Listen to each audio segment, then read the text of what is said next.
Hello! Good morning everyone! Nandito na naman ulit si Tutor Malos para magbigay sa inyo ng dagdag kaalaman tungkol sa organization and management. Okay, so ang ating tatalakayin sa linggong ito ay business venture. Pero bago tayo magtuloy-tuloy ng ating lesson for this week, magkaroon muna tayo ng quick review for quarter 2 week 6. May I ask, can you please list down the different functional areas of management we have discussed last week? Sige nga, tingnan natin kung nare-recall ninyo yung lessons natin last week. So, bago ang lahat, shoutout lang muna ako sa mga kasamahan ko sa Cainta Senior High School. Hi po sa aming bagong principal po na si Doc Vic Butron. Hi po sa inyo at saka sa aking mga kasamahan na guro sa Cainta Senior High School na sila Ma'am Evelyn Felicia, sila Ma'am Hanel Evangelista, sila Sir Richard Maranan. Hi po sa inyo! Lako, sa dami ninyo, hindi ko lahat mababate, pero sa tingin ko naman, sapat na yung oras na yan para kayo ay makapag-type in ng inyong sagot, no? Kung ano ang mga different functional areas ng management na meron tayo last week. Sige nga. Okay. So, ito yung mga sagot. Human Resource Management, Marketing Management, Operations Management, Financial Management, Information and Communication Technology Management. Okay, so,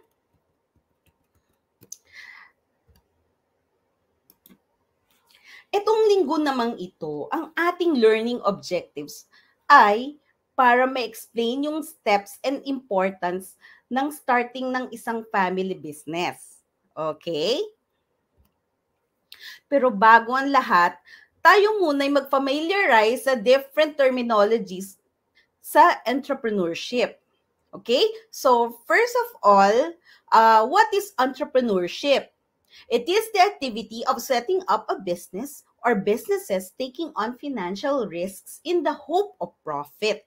Kung ating hihimayin yung definition niyan, ibig sabihin, ikaw ay nagpo-put up ng business wherein tinitake risk mo yung iyong savings, yung iyong investment, yung iyong naipong pera para lang magkaroon ka ng business na umaasa ka na magkakaroon ka ng kita in the end. Okay? Ngayon, ano naman ang entrepreneurs? Sila yung mga tao na nagbe-business. Sila yung nag-organize at saka nai-involve sa operation ng business. Okay? Ano naman ang small business? Ang tinutukoy na small business ay merong 100 to 500 workers, depende nga lang yan, no? Kung ano yung setup ng iyong business, na that is independently owned, operated, and financed.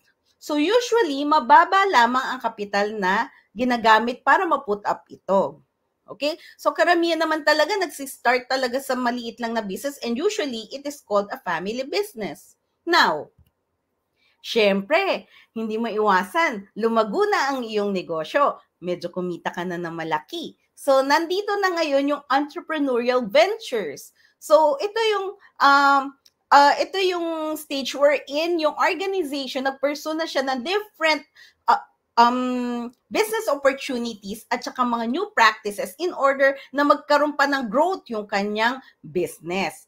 So, usually, nire-refer din ito as business ventures. Okay? Ang one good example para ating mas maintindihan yung term na ito ay yung business na ginawa ni Henry C. Okay? Di ba siya, nagsimula siya muna sa SM Department Store. Okay? Nagkaroon siya ng mall. Hanggang sa nagkaroon na siya ng mall, nandiyan na nagkaroon na rin siya ng own pharmacy business niya, which is yung Watsons. Nagkaroon na rin siya ng own grocery niya, which is yung SM Hypermarket at saka Save More. Nandiyan din yung nagkaroon na siya ng condominium, which is yung SMDC and many more.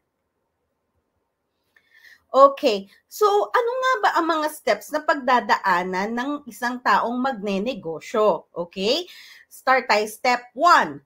Formulate the business vision and mission statement.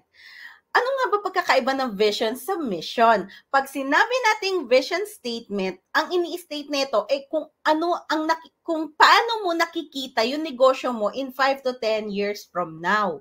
Okay? Tapos, yung mission statement naman, ito yung naglalahad, okay, kung bakit nag-e-exist yung iyong business. Kung ano yung products na sinuserve mo, kung ano yung customers na tinatry mong i-target, at saka kung ano yung geographic location ng iyong operation. Okay? Step 2, i-segment mo yung market mo, yung possible market. So, paano nga ba i-divide into small subgroups yung broad consumer? Okay? So, pwede natin siyang gawing geographical. Pag sinabi natin geographical segmentation, andyan yung i-divide mo siya into city, province, region, or country. Tapos, yung demographical naman, pwede mo i-divide yung different customers according to their age, income, educational attainment, and marital status. Okay? Now, yung psychographical naman, pwede mong i-divide yung consumers according to their interest, yung values na meron sila, yung attitudes na meron sila, at saka yung opinions and lifestyles nila. Dahil aminin naman natin, iba-iba ang characteristics ng tao, di ba? And iba-iba rin ang behavior nila. Now, yung last is behavioral. Pag sinabi kasi natin behavioral, depende na yan. Kung kunwari, medyo yung try mo ba i-target na market ay medyo matipid. Okay? So, syempre, i-customize mo yung products mo according to them. O kaya, medyo aminin mo, extravagant yung consumers. So, medyo willing sila mag-pay sa matataas na presyo for particular products. So, ika-classify mo siya sa medyo upper class. Okay?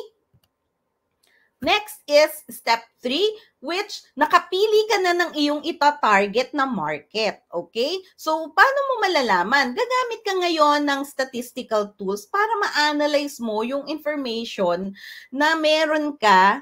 So, usually, binibase yan doon sa mga na-research mo. Yung age, yung kanilang lifestyle, yung kaninang minention ko, kaninang characteristics, gagawin mo ng statistical analysis yon. Pag nagawa mo ng statistical analysis, then that's the time that for you to decide, ano ba sa tingin mo yung target market mo? Okay?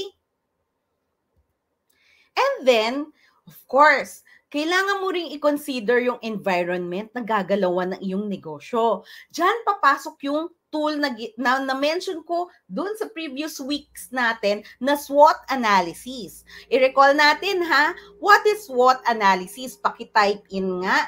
Okay? Pagka inyong naaalala. Pero so far sa akin, sinulat ko na dito. Pero kung kayo gusto nyo i-review ulit, kung talaga natatandaan nyo, pwede nyo pa rin siya i-type in. Okay? Andyan yung strengths, yung weaknesses, opportunities, and threats. Okay? So, alalahanin natin, pag sinabi nating strengths and weaknesses, internal factors to, okay, na nakakaapekto sa business. While yung opportunities and threats naman, ito ay mga external factors na nakaka-affect sa business mo. Okay, so punta naman tayo ngayon sa 5th step, which is mag-develop ka ng business plan. Naku, kailangan pa ba yun? Hindi ba pwedeng basta na lang i-put up ko yung business? Naku, it's really important for you to develop a plan. Diba? What is business plan nga pala? So, ito yung susundin mo, ika nga gagamitin mong roadmap para alam mo yung steps na gagawin mo, para ma-utilize mo yung resources mo, at the same time, hindi ka mag-overspend. Diba? Para in short, nakaplatag na lahat, nakaplano na ang lahat. Siguro kung meron na lang mangyaring hindi nating inaasahan, doon na papasok yung na-mention ko before na contingency plans. At least may backup plans ka na lang na gagamitin kung hindi man masunod yung plano mo. Pero the best thing is for you to plan pa rin. Okay? So, actually, there are different parts ng business plan. Okay? Let's familiarize ourselves para if ever na tayo ay pagawain in the long run or maisipan natin mag-business, ito yung susundin natin na format. Okay? Or yung mga things na kailangan nating include sa business plan. First is the executive summary. So usually, this is a one-page overview ng business mo. Okay, parang pinaka-ika nga summary ng pinaka-business plan mo mismo, snapshot, ika nga, okay? And then, you do environmental analysis. So, na-mention nga kanina that you have to understand your surrounding, di ba? So, include mo rito yung internal and external factors na nakaka-apekto ng business mo.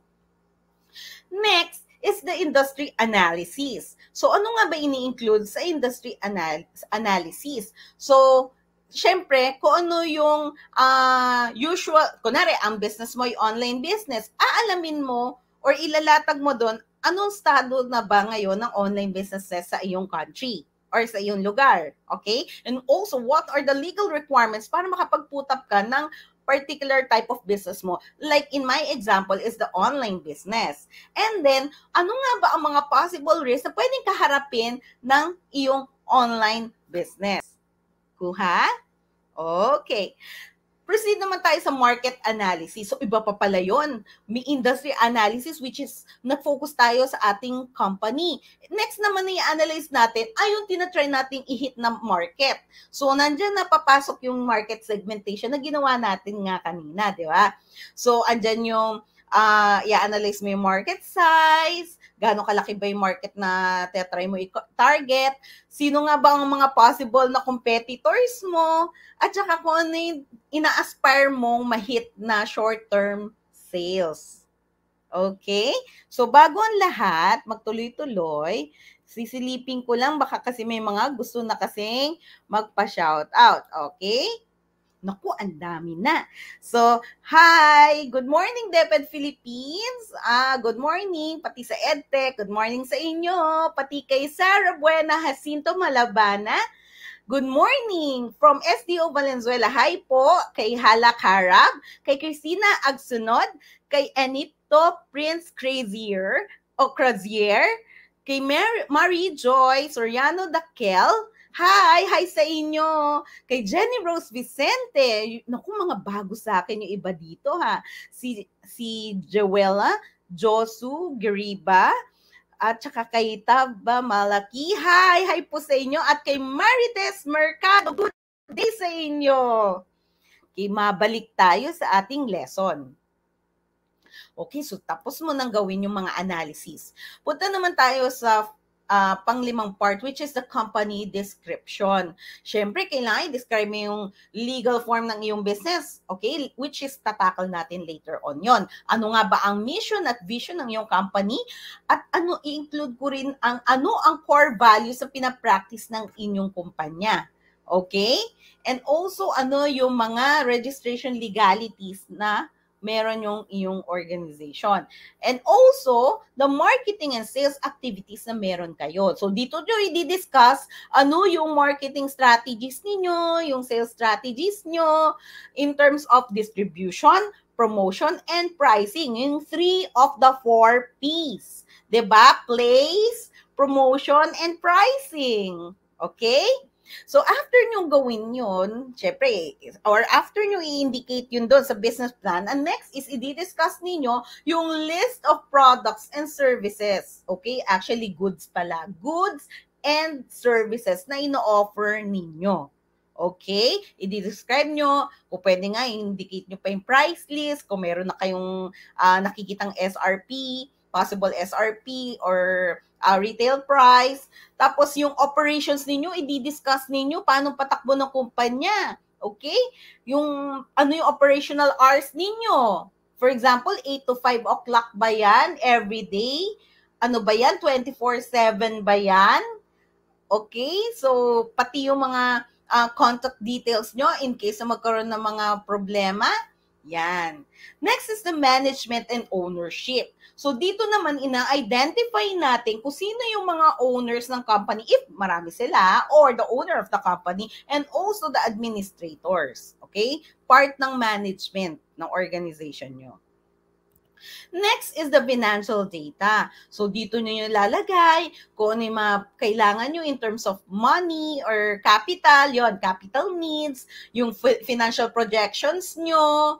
Ibig sabihin ng financial projections, ano yung mga kailangan ninyo? Like, kunwari, kayo ba'y maglo-loan? Kayo ba'y magkakaroon ng liabilities? Ano ba? Capital, mga assets, anything that deals with accountancy, di ba? So, ano yung mga kailangan ninyo usually in terms of financials ay ipoproject ninyo up to from 1 to 5 years. Okay? Ilalatag nyo siya. And then also, ano yung availability ng funds ninyo, saan manggagaling, yan. Tsaka also, kung maglo-loan man kayo, ilalatag nyo rin kung saan kayo maglo-loan. And next is the timetable. Ibig sabihin, ilalatag mo, ano nga ba yung schedule ng tatahakin nyo na from zero up to the time na matapos. No? Ibig sabihin, from time na ipuput up nyo pa lang yung business down to the time na ma-finish siyang iput up yung business at maging fully operational na siya. Gagawin nyo siya usually ng Gantt chart. Okay? So, meron chart kayong gagawin, ipipresent nyo siya doon. Ngayon, ano nga ba importansya ng business planning? So, syempre, unang-una, para maiwasan natin ang overspending, mababawasan din, syempre, yung financial risk, di ba? Yung business risk, baka naman mamaya, since hindi ka nagplano, may bagay ka na encounter na hindi mo talaga inaasahan. Tapos parang nangyari, since wala kang plano, na nagulat ka, tapos to the point na parang hindi na naging fully operational yung business mo. And also, it will also determine financial requirements and programs of activities in advance ng iyong business. Okay? The next step, okay, sa entrepreneurial process ay i-implement natin na mismo yung business venture natin. And at the same time, monitor na rin natin yung progress, di ba? Siyempre, heto na-put up na yung business. Fully operational na siya. Hindi naman pwedeng gano'n na lang. Kailangan i-monitor pa rin natin what's going on. We should know whether naging successful ba yung ating plans o hindi. May dapat ba tayong baguhin? May kailangan ba tayong idagdag na tao? Kasi di natin inaasahan, lumaki ang benta. Or worst comes to worst, may kailangan ba tayong ibawas sa ating operations, dapat ba tayong ibawas sa ating products kasi medyo hindi siya pumapatok sa ating market.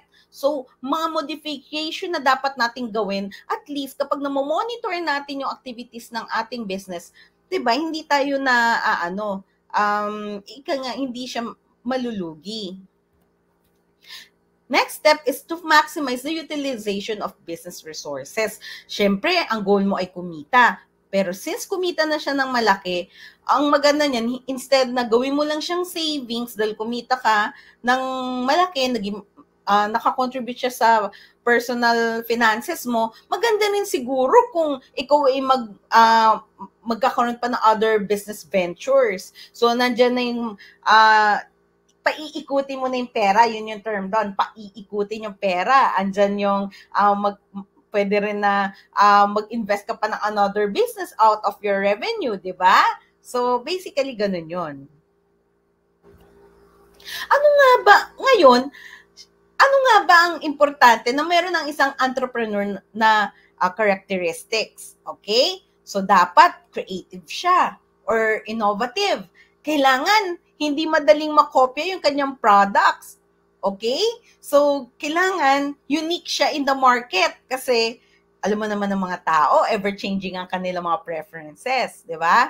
Tapos, kailangan good planner sila. Okay? Like what I have said kanina, kapag may unexpected na nangyari, kailangan may backup plan siya or contingency plan. Next, customer-oriented.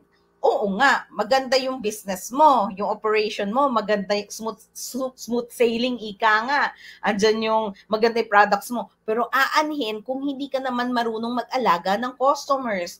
Remember what I have said last week, ang buhay ng business ay nasa customers. Kaya kailangan alagaan natin sila dahil sila bumubuhay ng ating negosyo. Next, kailangan open-minded ka.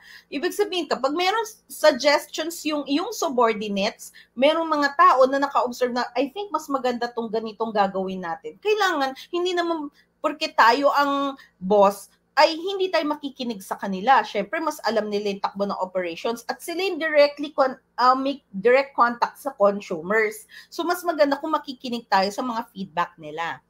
Next is flexible. Like what I have said, you have to be ready in case na may mangyari hindi inaasahan, may backup plan ka dapat. Next is persistent.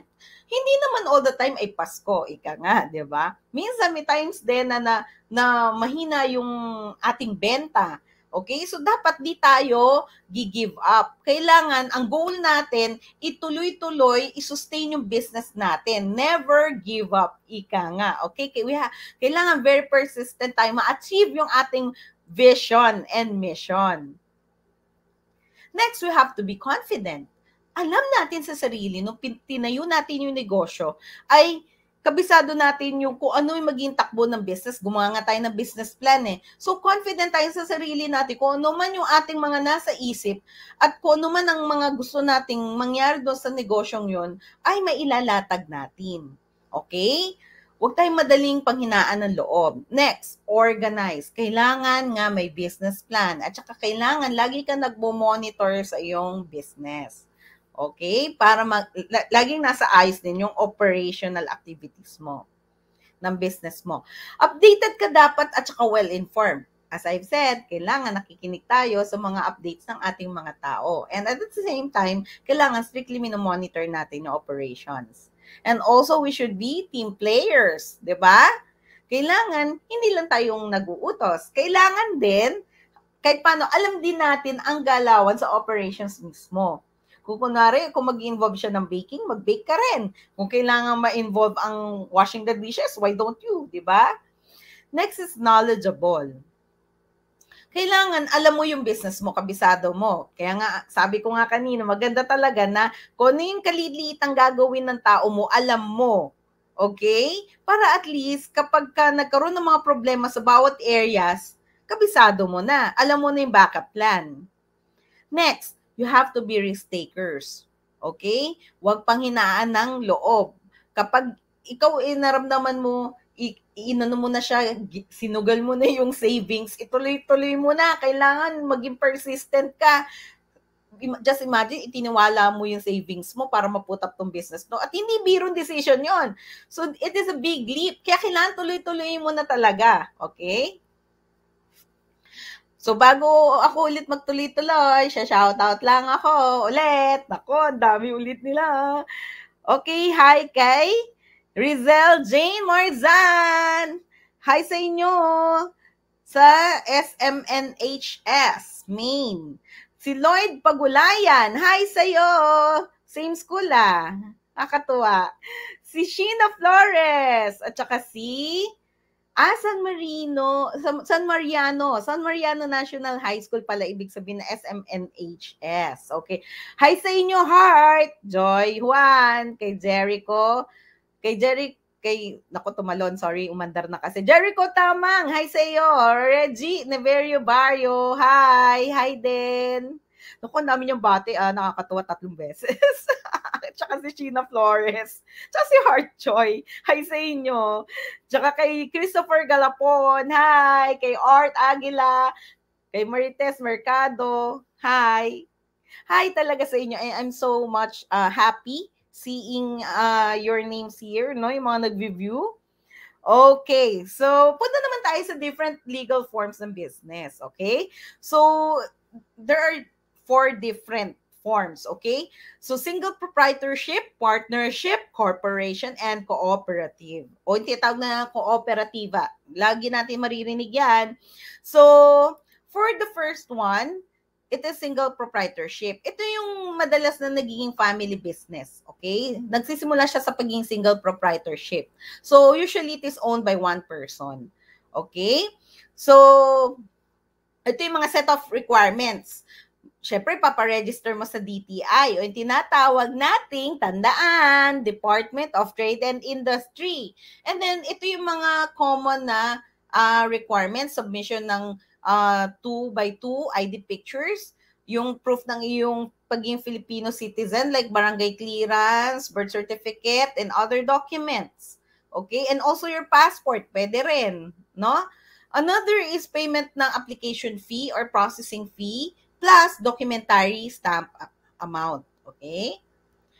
So, ano nga ba advantages ng single proprietorship? Siyempre, since owned mo mag-isa yung business, napaka-simple lang ng decision making. And also, yung lahat ng profit ay hagip mo. Sa'yo lang. Tapos, very simple lang at basic ng gastos. Okay? Kaya lang, may disadvantage yun. Siyempre, lahat ng liability ay sa'yo. So, in short, pag nalugi yung business, ikaw lang ang sasapon ng lahat ng consequences ng decision making mo. Next is, limited nga lang yung capital na meron ka. Actually, okay, madaling pakinggan ng single proprietorship, pero kung tutusin, kung solo mo kasing aakuin yung pag-put up ng business, yung capital, medyo matcha-challenge ka ng konti, okay? Hahagilap ka pa na malulunan mo na malaki. Okay? So, other resources din, medyo mahirapan ka kasi mag-isa ka lang. At saka lahat ng risk, ikaw talaga lahat ang magtitake. Ngayon, ang solution doon ay mag-partnership. Meron ako naririnig na ibang negosyo na ang ginagawa, dahil di nila kaya yung kapital, nagpa-partnership. So, ito ay fino-form ng 2 or more partners. Minsan tatlong partners. O tara, mag-partnership tayo, invest, o magtig 1/3 tayo ng share ng pangkapital. So, ito yung mga requirements. Magpa-file kayo sa SECNA. Okay? Securities and Exchange Commission. Tandaan ha, ang ibig sabihin ng SEC ay Securities and Exchange Commission. I think naisulat ko to sa ibang slide. Mamaya ko ipapakita. So, magpa-file ka muna ng application mo doon. Okay? Yung partnership agreement ninyo. And then, mag-pay kayo ng filing fee. And after that, ngayon, i-review yan ng Corporate and Legal Department ng SEC. O yun, dito ko nilagay, Securities and Exchange Commission. Siyempre, i-review nila yan para aprobahan kung talagang pang-partnership ba. And then, saka i-release yung approved registration ninyo within 15 to 30 days.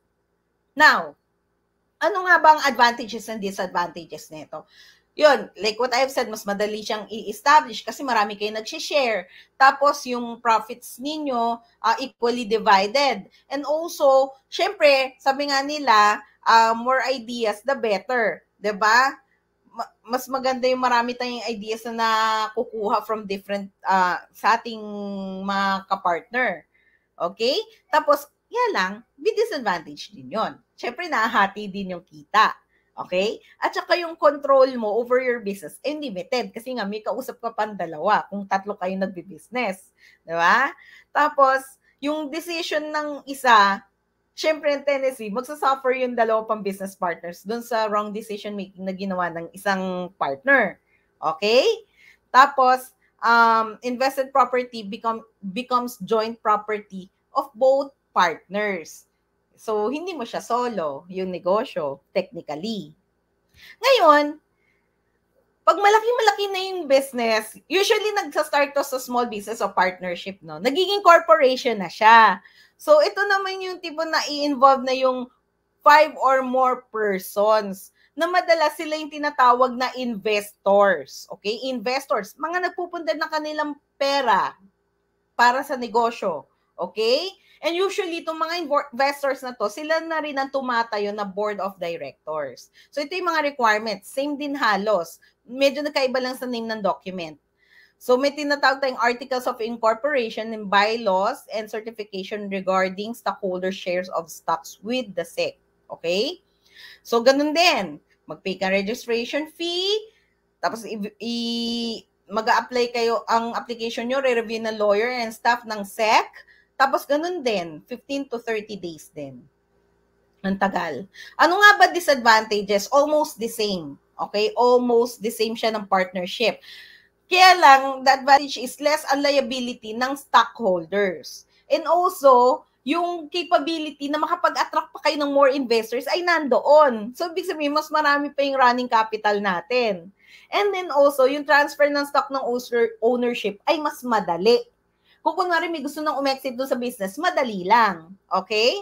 Tapos yung, syempre yun nga, large pool of talent, skills, and knowledge. And also, yung division ng profits is very fair. But the disadvantage is that, kagaya nga nung kanina sa partnership, decision ng isa, syempre, damay-damay kayo sa consequence ng decision making ng isang tao.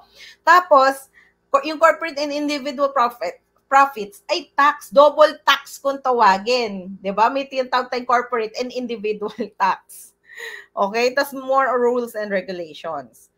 Yung last type ay kooperatiba. Ito yung sinasabi ko sa inyo kanina, madalas natin rinig. Ito yung group of enterprise wherein may mga empleyado sa isang organization, nagtayo sila ng kooperatiba. Nag-gets nyo? Kunwari, may isang organization, gusto na magtayo ng kooperatiba na gusto na mag-business, sila yung magpa-partners. Ang difference nito sa corporation, silang lahat ng members ang owner of the cooperative. So, lahat sila business partners. So, lahat ng ipapasok nilang pera dito ay contribution para ma-run yung business. Okay? So, ito yung requirements. Submission of 4 copies ng previously prepared economic survey with general statement that describes the cooperative structure, purpose, economic feasibility, operation area, and membership size, among others, to the Cooperative Development Authority or the CDA.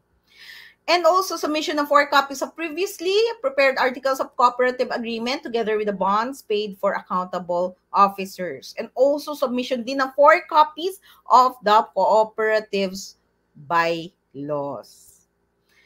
Payment of registration fee prescribed by the CDA and release of approved registration on specified dates. Ano nga ba disadvantage nito? Okay? Ay, ang advantage nito. Of course, it's easier to form. And some members may also apply for tax exemption. And also, yun nga, open siya yung membership niya sa lahat. And limited yung liability ng members. Kasi marami nga kayo nag-share dyan eh. And at the same time, the same thing, sabi nga nila, 2 heads better than 1. Diba? Mas maraming talent, skills, and knowledge na pwede mag-contribute na ideas na sa business. But the disadvantage is that limited yung profit nito since ang dami nyo maghahati. And also, it's very difficult to raise funds. Kasi kung nalay na kayanan ng mga members, yun lang ang meron. Okay? And also, the business control is shared. And also, the ideas and decision-making ng lahat ng members ay, magiging damay-damay din. Okay? So, punta na tayo ngayon sa test your knowledge. Okay, type your answer. Gusto ko mag-join kayo dito. So, first question. Tignan natin kung may natutunan kayo sa ating session. What is the activity of setting up a business or businesses, taking on financial risk in the hope of profit? A, entrepreneur. B, management. C, entrepreneurship. D, corporation. Siret? Tingnan na nga natin kung nasagutan ninyo. Taran! Entrepreneurship ang sagot. For number 2, which among the steps in the entrepreneurial process is to divide a broad consumer into subgroups? A, segment the market. B, develop the business plan. C, understand the environment. D, find the target market. Siret? Ting! Segment the market. Okay, next question. Give the meanings of the acronyms ng DTI and SEC. Di ba kanina, remember? Sabi ko, tandaan yan. Sige nga. Oh, I'll wait habang nag-wait. Tingnan ko kung sino yung mga nagsha-shoutout ulit. Okay. Hi kay Eloisa Pregiliana Pacleba, kay Odeline Fernandez. Hi sa inyo, kay Rodeline Enipto, kay Vicky Dawang. Hi, good morning, Ma'am Rose. Ay, nanonood siya. Tsaka si Ma'am Elsa Chico, hi. Sige nga, tingnan natin kung nasagutan nyo. Taran! Department of Trade and Industry, ibig sabihin ng DTI, at saka yung SEC naman ay Securities and Exchange Commission. Next! for the last question, which refers to a legal form of business that is owned and run jointly by its members who share the profits or benefits. A, sole proprietorship. B, partnership. C, corporation. D, cooperative. Tingnan nga natin kung naaalala ninyo yung recent nating diniscuss. Taran! Cooperative! Diba? Okay. Thank you so much, no? Nakatapos na naman ulit tayo ng panibagong lesson. Sa totoo lang, ako'y tuwan-tuwa kapag tayo'y nakakatapos ng isang lesson dahil ramdam ko sa sarili ko na meron na naman kayong dagdag kaalaman. So, nandito po si Tutor Malos, ang inyong laging kasama every Friday sa Organization and Management every 11:30 a.m. to 12 noon. Okay, so pag kayo ay meron po mga feedback, may comments and suggestions, gamit lamang ang QR code na to dahil gusto kong nagbibigay po kayo ng feedback sa aking serbisyo. Maraming salamat po. So, ang ating topic for next week ay small business. Okay? Small business. Maraming salamat po sa inyong lahat. Hanggang sa muli. Bye!